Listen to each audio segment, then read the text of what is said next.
अस्सलाम वालेकुम। Star news 24 की जानिब से संबल के समस्त हाजियों के लिए जो 2025 में हज जाने के लिए इरादा किया है, आवेदन किया है और उनकी मंजूरी मिल गई है, तो सभी के लिए स्टार न्यूज़ 24 की जानिब से उनके लिए हज मुबारक और इंशाअल्लाह ताला सही सलामत हज करके वापसी लौटें। और यही खुदा से दुआ है। हज के बारे में क्या अरकान है, किस तरह से अरकान वहाँ पर पूरे किए जाते हैं और हज जाने से पहले संबल में हज ट्रेनर द्वारा क्या क्या जानकारी दी जाती है, पूरी विस्तार से बताएंगे। हमारे साथ चंदौसी के अब्दुल खालिद साहब मौजूद हैं, जो कि जिला प्रभारी हैं, हज ट्रेनर हैं और काफ़ी समय से हाजियों के लिए सेवा करते आ रहे हैं। और इनके वालिद साहब भी पहले सेवा करते थे हाजियों के लिए और आप खुद सेवा कर रहे हैं। पूरी विस्तार से जानकारी देंगे और हम उनसे पूछे जाएंगे जो हाजियों के लिए किस तरह से क्या क्या तैयारियां जनरल संबल में की जाती हैं। जी सर, अस्सलाम वालेकुम। मैं अब्दुल खालिद जिला हज ट्रेनर संबल सभी आज पर जाने वाले हाजियों का मुबारकबाद पेश करता हूँ।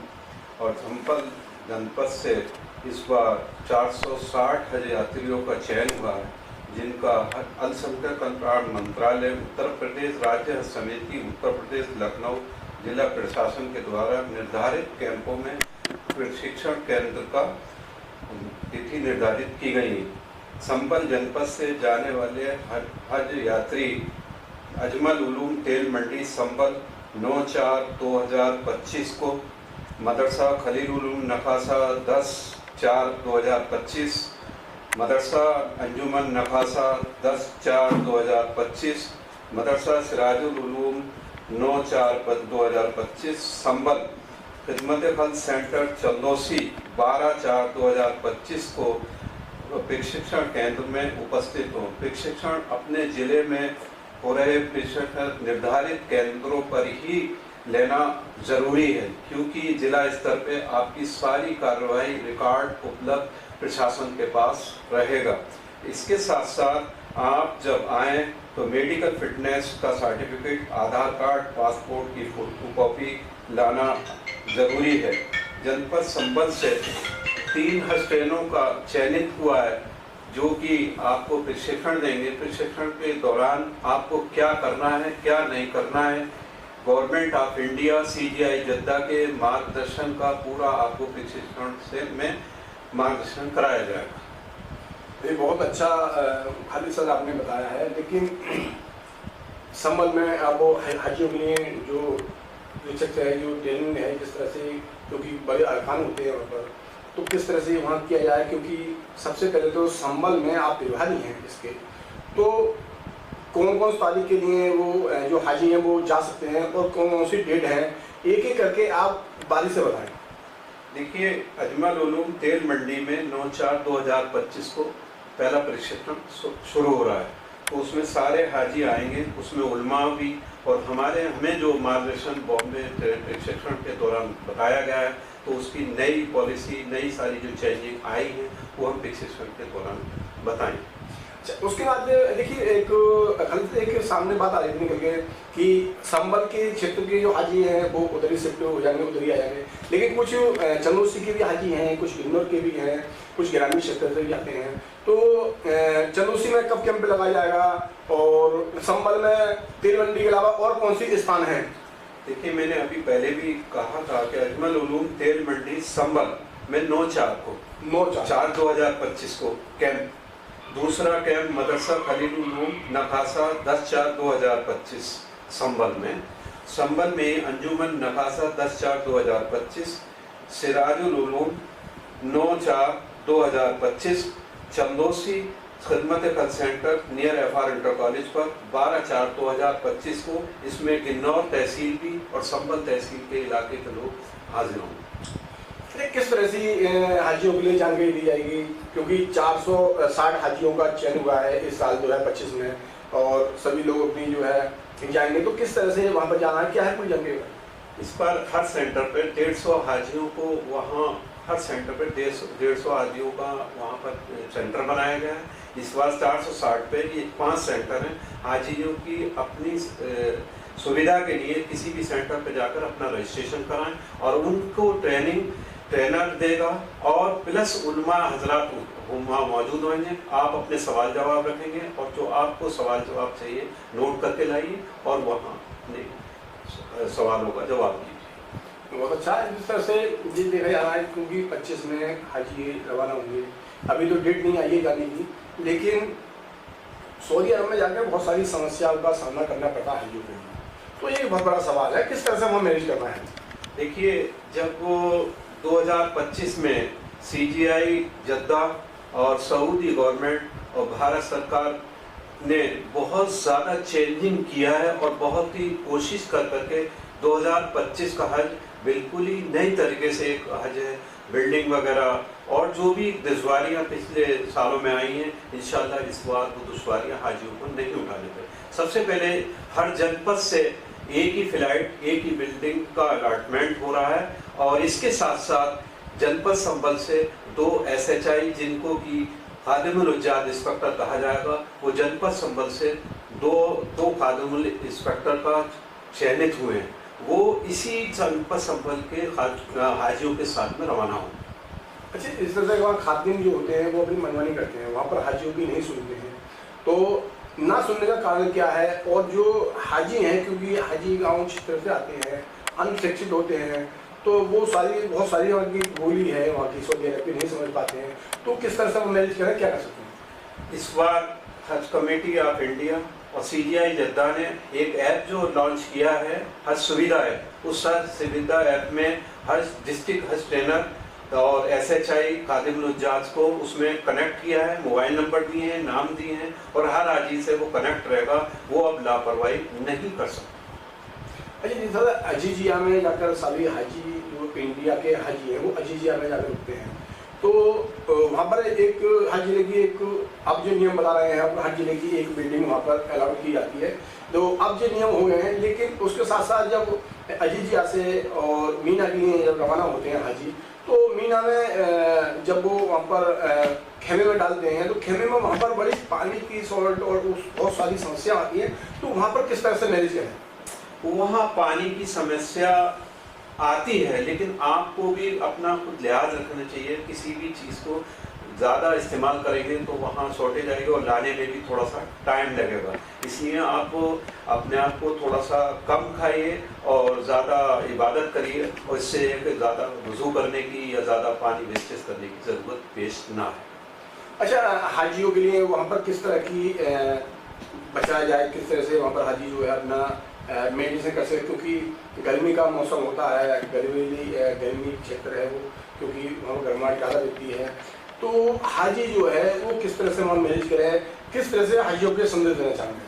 हाजी को जब मीना जाना होता है तो उसको अपने गर्मी के लिहाज से जो वहाँ पर जो 50-55 डिग्री टेम्परेचर रहने की उम्मीद रहती है, तो वहाँ पर हाजी को पानी का ज़्यादा इस्तेमाल करना चाहिए। पानी अपने साथ में ज़्यादा रखनी।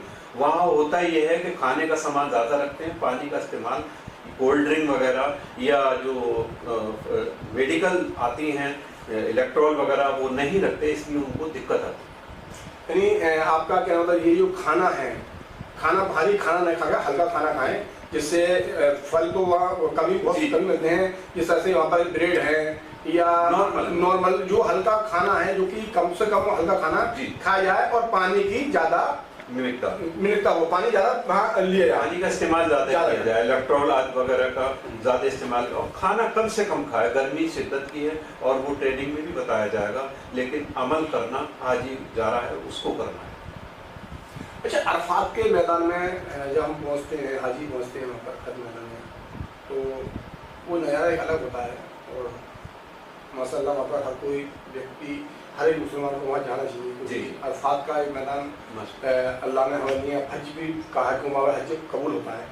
तो मैं अपनी चैनल के माध्यम से यही कहना चाहूँ कि आप एक वहाँ पर भी जो वहाँ पर हाजी जाते हैं, तो किस तरह से वहाँ पर मैनेज करें, क्योंकि वहाँ पर अरफात के मैदान में काफ़ी गर्मी होती है, और जब गर्मी वहाँ पर इतनी होती है तो क्योंकि वहाँ पर कोई पेड़ पौधे नहीं हैं, कोई अजनबिया तो सऊदी अरब में कम है, लेकिन उस जगह पर नहीं है जहाँ पर हज कबूल होती है। तो वहाँ किस तरह से रहें, क्योंकि जो हाजी होता है तो हाजी के लिए तो सिर पर बाल भी नहीं होते उसके, तो उसे काफ़ी गर्मी का ऐसा होता है कि वो पसीना नहीं निकल सकता आपके एहराम के द्वारा, और ना ही सिर पर कुछ चीज़ रख सकता है। जो मुझे जानकारी है, क्योंकि मैं 2024 में हज करके आया हूँ, तो बहुत सारी समस्या का सामना करना पड़ा। किस तरह से बचें? देखिए, आपने सवाल किया अरफात का मैदान, वो अल्लाह की तरफ से खुला मैदान है, और वो अल्लाह के उसमें जो कुछ नसीब बंदे हैं जो उस मैदान को देखते हैं, तो वहाँ पर पेड़ पौधों का सवाल नहीं उठता। चाहे गर्मी हो, सर्दी हो या कोई भी मौसम हो, तो वहाँ उसी हालत में खुले में रहना है। लेकिन हिफाजत आपको खुद करनी है, हिदायतों पे अमल करनी है। पानी का ज़्यादा प्रयोग करेगा, पानी का इस्तेमाल का फ्रूटिया वगैरह फ्रूटी है, और जिस तरह से पानी जिससे हमारी बॉडी जो है मेडिसिन कर सके, इस तरह का हमें जो वहाँ करना चाहिए।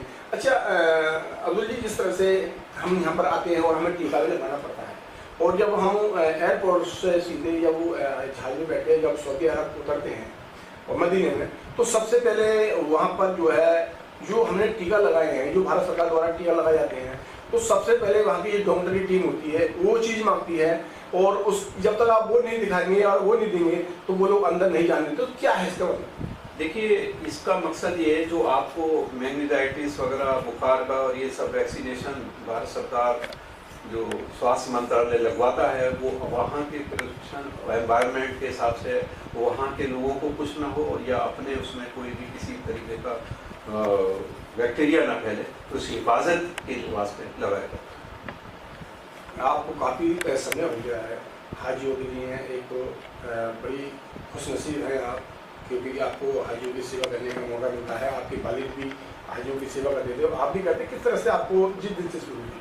देखिए, जब वालिद साहब करते थे, वालिद साहब का देखकर फिर जज्बा लगा, ये कुदरत की देन, और अल्लाह ताला हमसे काम ले रहा है, ये अल्लाह की रज़ा है, और हम खिदमत कर रहे हैं बिना किसी उसके, तो हम अपने उसके लिए दुआओं के लिए और आखिरत की सोच में कर। एक सऊदी अरब की हज के दौरान का मैं एक वाक़या आपसे और पूछना चाहूँगा।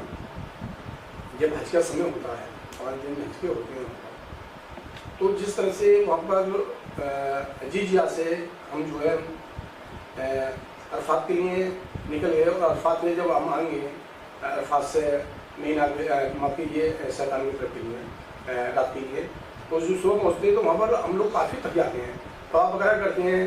तो उस दौरान जो है सऊदी अरब जो है 5 दिन के लिए वहाँ का ट्रैफिक बिल्कुल बंद कर देती है, चारों तरफ ट्रैफिक बंद हो जाता है। और ट्रैफिक बंद होने के बाद जो टैक्सी वाले होते हैं लोकल के, वो पाकिस्तानी होते हैं, ज़्यादातर बांग्लादेशी होते हैं, पाकिस्तानी होते हैं, तो वो अपनी मनमानी करते हैं। 500 रियाल, 600 रियाल, 700 रियाल 1 किलोमीटर दूरी के मांगते हैं, क्योंकि हाजी देता है उस टाइम पर परेशान हो जाता है चलते चलते। तो उन हाजियों के क्या संदेश जाएंगे, किस तरह से वो मैनेज कर रहा है?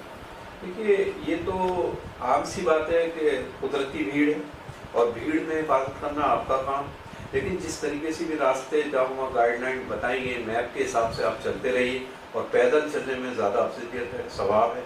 अब वहाँ तो मौके का फ़ायदा उठाते हैं टैक्सी वाले, भीड़ भाड़ का, तो इसलिए लिहाजा मेट्रो भी हैं, और आपके जो अच्छा लगे, लेकिन यह है अपने आप को सेफ रखें। अच्छा, वहाँ पर दवाई वगैरह मिलती हैं, सारी चीज़ व्यवस्था है, डॉक्टर भी मिलते हैं, इंडिया के लोग जो होते हैं जगह जगह वो भी खड़े होते हैं, तो वो भी मदद करते हैं। तो क्या संदेश देना चाहेंगे? देखिए, हिंदुस्तान से जितना भी अमला जाता है ऑन ड्यूटी हज के मुकाबले, वहाँ पर ड्यूटी देता है, अंजाम देता है खिदमत, और कोई भी मुल्क हमारा कहीं से भी इतना इंतज़ाम नहीं कर पाता जितना कि भारत सरकार करवाती है। नहीं, भारत सरकार काफ़ी करती है, क्योंकि यहाँ के काफ़ी जो लोग हैं, जो सरकारी मुलाजिम हैं, वो वहाँ पर जाते हैं और हाजियों की खिदमत भी करते हैं। बड़ी अच्छा लगता है वहाँ पर। फिर भी कहीं ना कहीं जाके हाजियों को परेशानी का सामना करना पड़ता है, या तो बिल्डिंग को लेकर हो, या अजीजिया को लेकर हो, या मदीने के अंदर जो बिल्डिंग है वहाँ को लेकर हो, या वहाँ की जो आसपास की दूरी है, या ट्रैफिक को लेकर हो। कई समस्या का सामना वहाँ पर करना पड़ता है।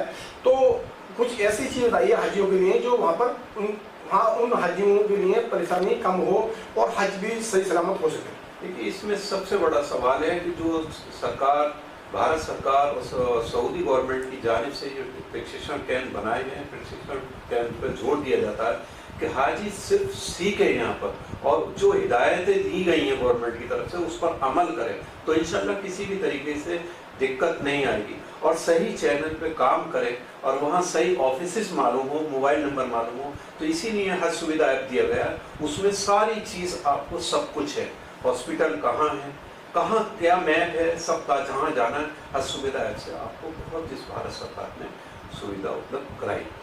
एक महत्वपूर्ण और मैं आपसे पूछना चाहता हूँ और मैं अपने चैनल के माध्यम से सभी हाजियों के लिए बताना चाहूँगा कि जो भारत सरकार द्वारा में आईडी कार्ड इशू किए जाते हैं उसके बारे में लेकर भी मैं खलील भाई से पूछूंगा, और सऊदी अरब द्वारा भी अगर कार्ड इशू किए जाते हैं तो उस कार्ड का महत्वपूर्ण क्या है, क्यों गले में होना चाहिए, क्यों वहाँ पर ना होने से क्यों खो जाते हैं वहाँ के लोग, क्या है पूरी जानकारी हमें खलील भाई बताएंगे, क्योंकि जानकारी है लेकिन हम खलील भाई के मुँह सुनना चाहेंगे। जी देखिए, जो आपने सवाल किया है आई कार्ड का, जी, और एक होता है आई कार्ड, एक होता है नुसुक कार्ड। तो नुसुक वहाँ की गवर्नमेंट की आईडी की पहचान है, जो कि वो नुसुक मिना में जाने के लिए परमिशन अलॉटमेंट होता है, अदरवाइज कोई नहीं जा सकता उसमें। पहली चीज़ आईडी जो गवर्नमेंट आईडी देती है तो वो इसलिए जो आपका नाम होगा, बिल्डिंग नंबर होगा, मोबाइल नंबर होगा, कौन सी विंग में हैं आप, किस रोड पर हैं, वो सब कुछ एड्रेस होता है। लेकिन अभी मैंने आपसे कहा था कि हज सुविधा ऐप से पूरी चीज़ इससे वहाँ पर उसमें कनेक्ट कर दिया गया है।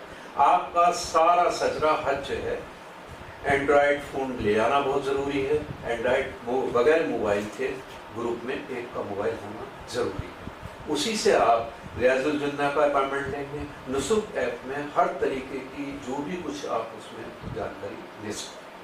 अच्छा, आई कार्ड गले में होना बहुत ही जरूरी है भारत सरकार का और सऊदी अरब सरकार का, क्योंकि ये बहुत जरूरी है। अगर ये नहीं है तो वहाँ पर अगर आप मदीने से बाहर जा रहे हैं या मक्के से आप बाहर जा रहे हैं, जद्दा भी जा रहे हैं, तो रास्ते में वहाँ पुलिस गिरफ्तार कर लेती है, आपको पकड़ लेती है और जेल भी मिल सकती है। क्या कहेंगे उसमें? इस कंडीशन में जब आपके पास आई कार्ड नहीं होगा तो वहाँ का कोई भी इंडियन का अमला जितना भी ऑर्डर उसको कुछ नहीं कर पाता, वो सऊदी गवर्नमेंट के अंदर में आता है सिक्योरिटी, तो उसमें बहुत दिक्कत है। तो लिहाजा मेरी सभी हिंदुस्तान से जाने वालों से गुजारिश है कि अपने गले में आई कार्ड कंपलसरी कड़ा और आई कार्ड को किसी भी कीमत में कहीं नहीं उतारें। सभी हाजियों से यही एक गुजारिश है कि साफ तौर पर जो भारत सरकार द्वारा आई कार्ड इशू किए जाते हैं, या कड़े का हो या गले का हो, किसी प्रकार जो भी आई कार्ड भारत सरकार द्वारा जारी किए गए हैं और सऊदी अरब सरकार द्वारा जारी किए जाते हैं, वो सारे आई कार्ड आप अपने रूम से निकलने से पहले ही अपने गले में डाल लें, अपने हाथों में डाल लें। और जब आप अगर मदीने में हैं तो मदीने की बाहर सीमा में नहीं जाएं, और अगर मक्के में आप पहुँच गए हैं तो मक्के की सीमा से आप बाहर जाने का प्रयास नहीं करें। अगर आप जाते हैं तो आप उसके स्वयं जिम्मेदार होंगे। अगर आप पकड़ गए जद्दा जाते समय पे, या आप अगर कहीं घूमने जा रहे हैं और अगर पकड़ गए आप, तो सऊदी अरब आपको 50,000 रियाल का जुर्माना लगाती है और 13 साल को बैन कर देती है सऊदी अरब जाने के लिए। क्योंकि ये वाकया मैं अपनी आंखों देखी, आपको बता रहा हूँ सारी चीज़, एक और रिकॉर्डिंग आपको बता रहा हूँ। तो इन चीज़ों पर आप विशेष करके ध्यान दें, क्योंकि अभी हमारे जो हज ट्रेनर थे अब्दुल खातिर साहब, उन्होंने भी साफ तौर पर बता दिया है आपके लिए। और सभी संभल के जो हाजी हैं जो हज के लिए 2024 के लिए जा रहे हैं, 25 के लिए माफ कीजिए 25 के लिए जा रहे हैं, तो वो भी साफ तौर पर इसका भी ध्यान रखें। और हज जहाँ हज के कैंप लग रहे हैं, या वो चंदोसी हो, संभल में 3 जगह 4 जगह कैंप लग रहे हैं, चंदोसी भी लगेंगे, तो आप वहाँ पर कैंप में जाकर ज़्यादा हिस्सा लें। और जो उलमाई और मौलाना या और हज के लोग जो हैं जो जानकारी देंगे, आप उनकी जानकारी विस्तार से सुनें। किस तरह से एहराम बांधा जाता है, हज के क्या क्या अरकान हैं, आपको पूरी चीज़ एक ही चीज़ बारीकी से समझाई जाएगी और वहाँ पर आपको बताया जाएगा। और आपके अगर एक अरकान आपका अगर छूट गया तो आपका हज मुकम्मल नहीं होगा। मैं तो अल्लाह से यही दुआ करूँगा आपका हज कबूल हो और अच्छे से आप हज करके आएँ। कैमरामैन आकिब अली के साथ रही सलवी, स्टार 24 संभल।